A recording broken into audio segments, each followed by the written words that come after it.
Assalamualaikum warahmatullahi wabarakatuh.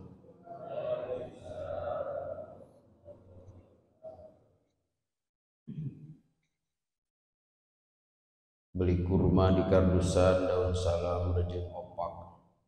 Di jamaah subuh rempong pisan tapi ngaular salam kurang kompak. Wios salamna sakali deh wios. Wios mana suaranya? Mual ambek. Mudah-mudahan warasalam nu kadua dibarengan ku iman tur ikhlas sagala rupi karepet sinareng cita-citana dikabulkeun ku Allah Subhanahu wa taala. Assalamualaikum warahmatullahi wabarakatuh.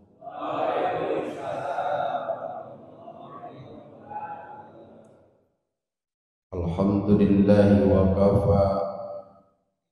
Wassalatu wassalamu ala sayyidina Muhammadin al-Mustafa wa ala alihi wa sahbihi ahli sidqi wal wafa.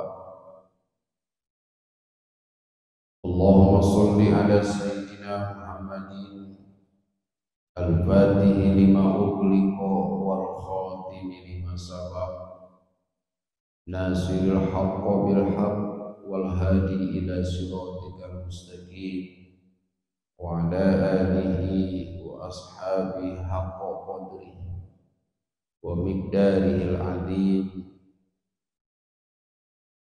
Amma ba'd, ayyuhal hadirun ittaqullaha haqqa tuqatih wa la tamutunna illa wa antum muslimun. Faqad qala Allah ta'ala fi kitabihil karim wa huwa asdaqul qailin. A'udzu billahi as-sami'il 'alim minasy syaithanir rajim. Bismillahirrahmanirrahim. Laqad ja'akum rasulun min anfusikum azizun 'alaihi ma 'anittum harisun 'alaikum bil mu'minina raufur rahim. Wa qala Allah ta'ala fi ayatil ukhra Muhammadun Rasulullah asyidda'u 'alal kufar ruhama'u bainahum tarahum ruk'an sujada yabtaguna fadlan min rabbihim simahum bi wujuhihim min asaris sujud. Shadaqallahul azim wa shadaqa rasuluhun nabiyul karim wa nahnu ala dzalika minasyahidin walhamdulillahi rabbil alamin.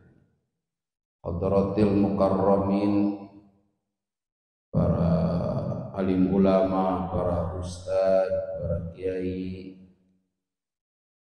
hadir juga di masjid kita yang mulia ini, guru-guru kita, wabil khusus al-ustaz Dr. Nasir SAG MAG. Beliau juga rekan saya di kampus UIN Sunan Gunung Jati Bandung. Juga hadir juga rekan saya juga bagian bidang kerohanian di Masjid Al-Muhlisin, Al-Ustaz Udah Helmi, sering disebut Udah Helmi. Terima kasih atas pengundangnya udah sebagai pengurus Masjid Al-Muhlisin. Juga yang saya hormati dan Allah muliakan segenap pengurus DKM Masjid Al-Muhlisin, juga bapak-bapak, ibu-ibu, jamaah subuh akbar Masjid Al-Muhlisin yang saya hormati dan Allah muliakan. Alhamdulillah, dengan izin Allah Subhanahu wa taala di subuh akbar ini kita bisa bertemu dan berjumpa melalui kajian-kajian tausiah ba'da subuh bertepatan dengan hari Minggu tanggal 2 Oktober 2022 Masehi, juga bertepatan dengan tanggal 6 bulan Rabiul Awal 1444 Hijriah. Hadirin kaum muslimin jamaah subuh akbar Masjid Al-Mukhlisin yang saya hormati dan Allah muliakan.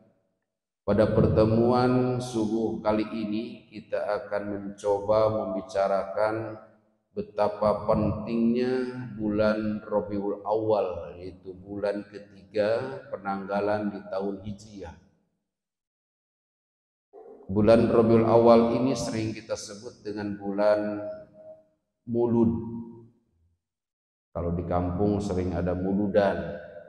Mulud itu dari isim maf'ul, mauludun, asalnya dari wazannya fa'ala, walada yuridu lidaltan wa waldan walidun mauludun, kira-kira begitu mengambilnya.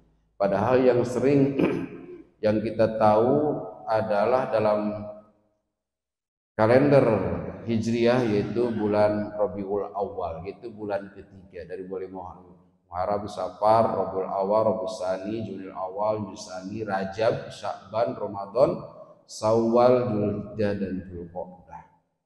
12 bulan, salah satunya ada bulan Rabiul Awal.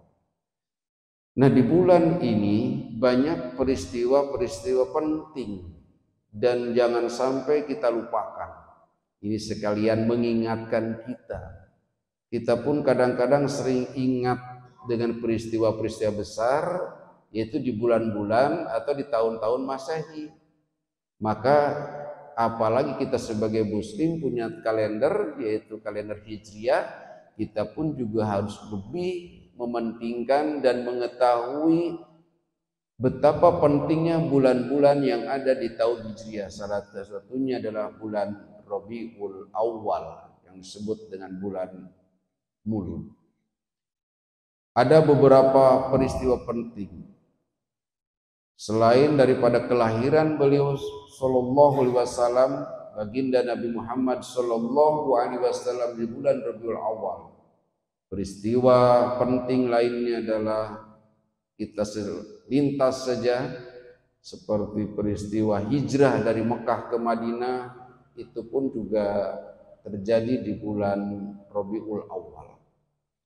Tapi yang kita garis bawahi pentingnya kita membicarakan di bulan Rabiul Awal ini karena sejarah membuktikan dan kita harus tahu dan kita harus meyakini dan kita harus merasa bangga telah lahir sosok manusia yang paling sempurna. Bahwa di bulan Rabiul Awal ini adalah Allah Subhanahu wa taala menjadikan beliau sebagai utusannya. Terlepas dari perbedaan pendapat terkait dengan tanggal kelahiran beliau, tetapi para alim ulama sepakat bahwa beliau lahir di bulan Rabiul Awal. Cuma tanggalnya ada yang menyebut tanggal 12, ada yang menyebutnya tanggal 10, ada juga yang menyebutnya tanggal 3. Tetapi terkait dengan bulan Rabiul Awalnya, para alim ulama seperti yang dijelaskan oleh Dr. Akram Diaul Umari menyatakan bahwa para alim ulama itu sepakat bahwa beliau lahir di bulan Rabiul Awal. Lalu apa hikmah kelahiran Rasulullah Shallallahu Alaihi Wasallam di bulan Rabiul Awal ini? Ibu dan bapak, kita semua harus merasa bangga sebagai umatnya.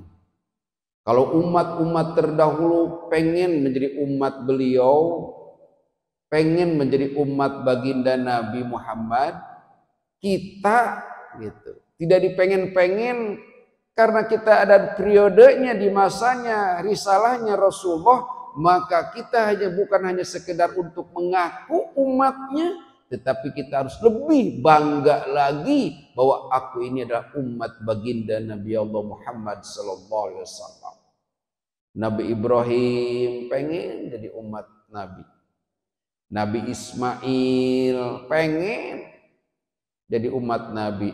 Nabi Ibrahim merasa bangga akan kelahiran Rasulullah. Nabi Ismail juga merasa bangga akan datangnya kelahirannya Rasulullah. Termasuk Nabi Isa. Nabi Isa alaihissalam begitu merasa gembira akan datang manusia yang sempurna yang nanti akan menjadi utusan Allah yang terakhir.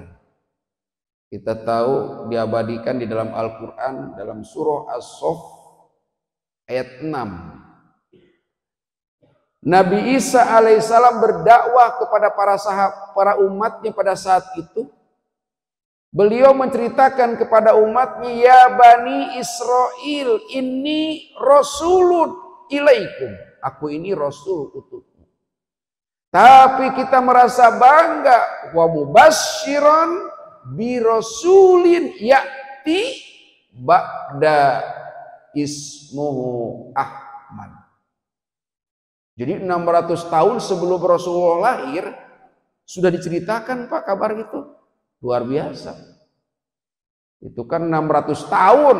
600 tahun di Nabi Isa ke baginda Nabi. Beliau can lahir Pak. Tapi Nabi Isa alaihissalam sudah menyampaikan pada umatnya, nanti kita bersyukur, kita bergembira nanti setelah aku, kata Nabi Isa, akan datang seorang Rasul namanya Ahmad, yaitu Muhammad Sallallahu Alaihi Wasallam. Hebat Pak. Ini kabar ini kan irasional kalau kita perhatikan apa? Genep ratus tahun Pak. Genep ratus tahun sebelum kelahiran tapi harus dikabarkan. Kabar gembira. Pentek hartosku akal orang. Gitu. Di mana-mana gak kabar gembira malah terus kabuktos sananya banyak. Muat aya pan di dia sugan jamaah al-mulisin alhamdulillah nyungkeun pidoana pun anak tos lahir gitu. Bari encan eta teh nyebut kitu teh pan teu kaharti gitu. Pidoananya alhamdulillah anak saya nanti jadi anak yang soleh dan soleha. Iraha lahirna encan ge kawin. Kawin ge encan geus doana. Tapi lamun geus bro lahir, kirim WA doa, tidak dia komentar, tidak rasional. Ini mah belum lahir. Rasulullah belum hadir di muka bumi, Nabi Isa sudah menyampaikan nanti. Dan luar biasanya keistimewaan hikmah dari kelahiran Rasulullah SAW itu apa? Kalau nabi-nabi terdahulu sebelum baginda Nabi diutus oleh Allah hanya untuk tupoksinya saja. Untuk daerahnya saja. Untuk kotanya saja. Tapi lahirnya baginda Nabi hikmahnya wa ma arsalnaka illa rahmatan. Jadi rahmat lil alamin.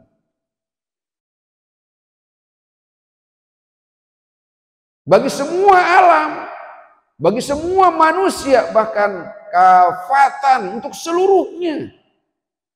Kalau nabi-nabi sebelumnya Pak, hanya daerah masing-masing tertentu. Bahkan kita lihat dalam sejarah, ada nabi yang barengan. Seperti Nabi Ishak, Nabi Lut. Itu semasa itu Pak. Jadi di masa itu ada beberapa nabi, cuma tugasnya beda-beda. Gitu. Tapi Nabi Muhammad untuk rahmatan lil alamin, untuk seluruhnya. Ini hikmah yang paling besar. Makanya kita luar biasa. Kalau umat-umat terdahulu termasuk nabi pun bergembira, masa kita tidak? Kemudian hikmah yang selanjutnya selain rahmat. Jelas Allah jelaskan dalam Al-Quran. Beliau itu hikmahnya dilahirkan itu Allah untuk memintonkan sebagai contoh. Seperti dalam surah Al-Ahzab ayat 21. Uswatun hasanah. Selain beliau menjadi rahmatan lil alamin, ayo kata Allah jadikan uswah. Wahai manusia yang ada di muka bumi ini, contoh tuh Rasul. Itulah kira-kira. Beliau itu adalah uswatun hasanah. Suri tauladan yang luar biasa. Beliau itu sosok manusia yang pribadinya komplit. Mau nyontoh apa? Semuanya ada di baginda Nabi. Dan Allah sudah menskenariokan itu. Tidak ada lagi figur, tidak ada lagi idola yang harus kita contoh. Wajib oleh kaum muslimin wal muslimat khususnya mencontoh beliau itu. Walaupun kita dalam ngobrolan ngomong-ngomong nyontoh yang lain-lain, ya bolehlah itu. Tetapi secara hati kita, tauhid kita, keyakinan kita, tidak ada lagi contoh figur yang harus kita tiru selain baginda Nabi Allah Muhammad sallallahu alaihi wasallam. Ayo obrolan lisan dohir mengapa apa? Ih nyontoh saasi bener teh, nyontoh bapak urang, nyontoh indung urang, nyontoh tatangga, nyontoh no problem. Tetapi keyakinan kita, tauhid kita bahwa semua yang harus kita lakukan itu harus berdasarkan contoh yang diajarkan oleh Nabi Allah Muhammad sallallahu alaihi wasallam. Mau nyontoh apa ibu jeung bapak? Abdi kan kepala rumah tangga Ustad. Kanjeng Rasul gaduh istri, gaduh pala putra. Beliau sosok kepala rumah tangga. Bagaimana kisah-kisah Sintudror, kemudian Kitabut berjanji, nasib-nasib yang lainnya, Sirah Nabawiyah, bagaimana baginda Nabi Allah Muhammad sallallahu alaihi wasallam mengelola, membina tentang baiti jannati. Sosok kepala rumah tangga ibu dan bapak. Aku ngajar Pak Ustadz, Rasul ngajar para sahabatnya di masjid. Abdi pedagang Pak Ustadz, Kanjeng Nabi icalan. Ayo. Kita menyontoh apa? Bagaimana Rasulullah melaksanakan bisnis? Bahkan bisnis Rasulullah bukan hanya sebatas lintas lokal, sudah internasional. Lintas negara dan sebagainya. Bukan pedagang kecil-kecilan Kanjeng Rasul itu. Bukan bisnis yang bukan, tapi bisnis besar waktu itu Pak. Sukses beliau sebagai pedagang, sebagai pembisnis. Abdi ada anggota dewan, politikus, Kanjeng Rasul diplomat, ulung, ahli negosiasi, ahli untuk mengatur strategi beliau itu luar biasa. Jadi Rasulullah itu luar biasa Pak. Loh kenapa Pak Ustadz kita harus contoh Rasul? Karena Rasul manusia Pak. Jadi kalau Allah nyuruh kita nyontoh Kanjeng Nabi, Kanjeng Rasul sebagai uswah, wajar. Ini perintah yang cocok. Masuk akal. Manusia nyontoh manusia. Nggak ada perintahnya dalam Al-Quran Allah suruh nyontoh kita malaikat. Enggak, malaikatnya harus dicontoh. Apa kalau kita suruh nyontoh malaikat, ketemunya di mana? Malaikat nggak punya keluarga Pak.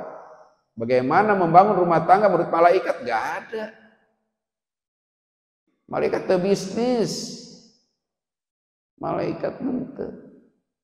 Tapi Rasulullah manusia kita contoh itu.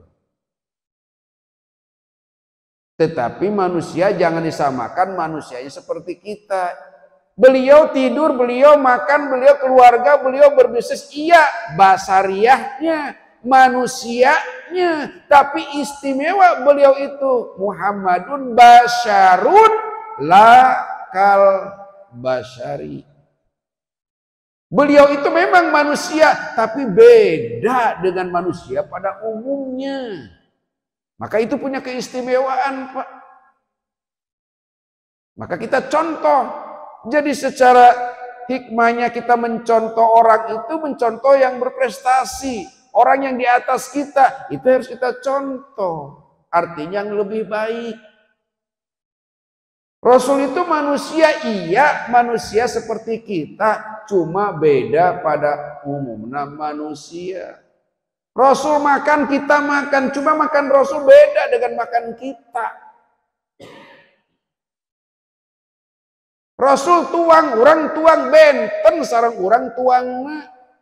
Nyatu Pak Ustadz pan Rasul mah di Mekah korma orang kan dia di Indonesia sanggup. Bukan hanya sekedar itu. Rasul kalau makan berhenti sebelum kenyang. Bu, Rasul kalau emam liren seatacan wareng, Pak. Ari urang can kemerkaan macan eureun. Komo lamun dahar geus palebah jeung jengkol, jeung pedak beureum, jeung sambel, geus nambah deui. Rasul itu jeung Rasul kulem, urang kulem benten. Kulem jeung Rasul mah kadang-kadang teu acan tiasa kulem lamun dina asgamisna di bumina masih kene aya dirham. Can tibra boboda lamun eta dirham can diinfakkeun. Can tiasa kulem Kanjeng Rasul lamun masih kene seueur artos. Ari urang can bisa hees lamun teu gablek duit. Puntennya live streaming. Ya mah punten. Belum bisa tidur kita mah kalau punya persoalan. Gitu. Loh, mikirkan kumaha jajan budak, bayaran ieu puter heula urang mah kitu. Tapi Kanjeng Rasul itulah yang harus kita contoh itu.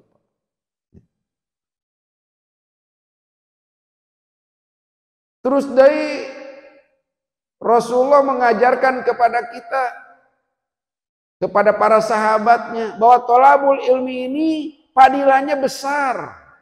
Makanya para sahabat kalau setelah berjamaah kumpul. Kalau kita juga kumpul. Mesti keprak-keprak, kadang-kadang saya keprak-keprak orang. Namun pengawasan rutinan, amangga ibu-ibu, bapak-bapak, hayu urang karempel, karaos seperti gitu. Para sahabat mah geus apal kahiji padilahna ageng tholabul ilmi teh ibu sapertos kieu teh ageng. Langkahna geus jelas, hiji diangkat derajat, hiji dihampura dosa. Ibu jeung bapak ngalumpahkeun sampean di bumina teh, hiji diangkat derajat, hiji dia salengkah diangkat derajat, salengkah dihampura dosa. Subhanallah. Saha nu pangjauhna di dieu. Luar biasa teh pahalana. Terus deh padilah niangan ilmu seperti begini, seperti ini sama dengan sholat sunat 100 rakaat. Padilah niangan ilmu, Pak. Bapak kantos tetepan sholat sunat 100 rakaat. Bujang-bujangnya banyak. Jujur abdi kita can kantos, Pak. Duka Pak Ustaz Dr. Nasem nata kantos 100 rakaat. Helmi, Pak Helmi, Pak Uda. Bujang-bujang 100 rakaat. Urang mah palebah musim Ramadan tarawih 23 geri wah. Mikir heula urang mah saya dah imamna ya. Wah dah gancang, asik, pasti datang. Dipilihan urang mah. Palebah imam nu lambat nu lelet mah pilih laeun. Tuh mending tholabul ilmi sama pahalanya 100 rakaat. Terus dia kata kepadilan yang ilmu itu seperti pahalana nengok orang sakit 100 orang. Subhanallah ibu jeung bapak. Hadir di majelis taklim. Neangan ilmu Padilahna ganjarana sarua jeung nengok 100 jelema nu gering. Alhamdulillah ibu. Meni atoh ngalong 100. Ih pahala. Entong ge 100 jelema nu gering bu, Pak. Tatangga urang gering saurang ge urang mikir-mikir rek kalongok teh pan nya. Terus hitungan. Si anu gering geus 4 poe teh ka masjid euy, hayu tuh papatungan. Itu. Da kudu make modal. Nengok nu gering teh ibu. Terus teh bu. Bu, aya. Ngalongok nu gering teh kudu make modal, lamun teu make modal mah era teu babawaan mah. Poe gering pas kalongok ditanya ke orang kecil, naon nu karasa, nu karaos, ketinggali da urang ngalengok. Teu karaos naon-naon, teu amis, teu pahit. Nyindiran itu teh ka urang. Gitu. Geus jelas kata Kanjeng Rasul, man salaka tariqan yaltamisu fihi ilman, sahalallahu tariqan ila jannah, kata Rasulullah. Barang siapa yang menempuh thalabul ilmi, maka sama itu dia akan menuju surga Allah Subhanahu wa taala. Oleh karenanya melalui bulan Rabiul Awal, di tabligh akbar, di subuh akbar ini kita hadir di bulan Rabiul Awal, di bulan Maulid, kita harus betapa pentingnya bagaimana Rasulullah mengajarkan kepada kita, dan kita harus mencontoh beliau bahwa beliau itu selalu mengingatkan jangan melupakan menuntut ilmu. Menuntut ilmu itu adalah wajib. Lalu bagaimana Pak Ustadz aplikasinya kita sebagai umatnya? Apa yang harus kita lakukan? Ya, yang harus kita lakukan adalah mau tidak mau, dan kita kalau pengen jadi umat beliau, maka kita harus mencintai beliau. Bukan hanya sekedar mengenang kelahiran beliau, bukan hanya sekedar mengenang ajaran-ajaran beliau, tetapi kita melaksanakannya, mengikutinya, dan ditambah dengan mahabbah, cinta kita kepada beliau, dan salah satunya dibuktikan dengan membaca sholawat. Itu aja. Nanti digupai Pak di akhirat. Gak bisa kita sekarang, aku umatmu Rasul, aku umatmu Rasul. Bohong. Gak pernah maca sholawat. Ya, alhamdulillah kita tadi dipimpin maca sholawat. Allahumma sholli ala Muhammad. Pang ponok-ponokna maca sholawat. Ucapkan Allahumma sholli ala Muhammad. Kalau itu nama sholawat pujian, sholawat nariyah, sholawat apa tersebut. Yang jelas kalau kita cinta kepada baginda Nabi, maka ingat nama Rasul, kemudian dengan mengucapkan sholawat. Dan orang yang paling pelit di muka bumi ini, ketika mendengar Nabi Muhammad disebut, tidak ditambah dan tidak dijawab dengan sallallahu alaihi wasallam. Nah, oleh karena itu ibu dan bapak, insya Allah ini jamaah al-mukhlisin, mudah-mudahan bukan hanya sekedar kita tahu pentingnya di bulan Rabiul Awal ini, tetapi kita menjadi umat beliau. Di yaumil kiamah kita nantikan mendapatkan syafaatul uzma, dan kita berjuang di muka bumi ini untuk selalu mahabbah kepada beliau, kepada baginda Nabi Muhammad sallallahu alaihi wasallam, dengan memperbanyak baca sholawat sakurang-kurangnya. Allahumma sholli ala sayyidina Muhammad. Insyaallah orang sadayana yang hadir di tempat ini, di Masjid Al-Mukhlisin ini, semoga kita menjadi umat Kangjeng Rasul dan kelak di akhirat mendapatkan syafaatul uzma. Amin. Allahumma ya rabbal alamin. Cukup sampai di sini barangkali, mudah-mudahan ada manfaatnya.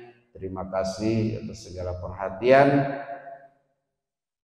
dan insya Allah di bulan-bulan yang akan datang kita bisa bertemu dan berjumpa kembali dalam acara yang sama dan gelombang yang sama, insya Allah. Hatur nuhun, wallahul muwaffiq ila aqwamit thoriq. Wassalamualaikum warahmatullahi wabarakatuh.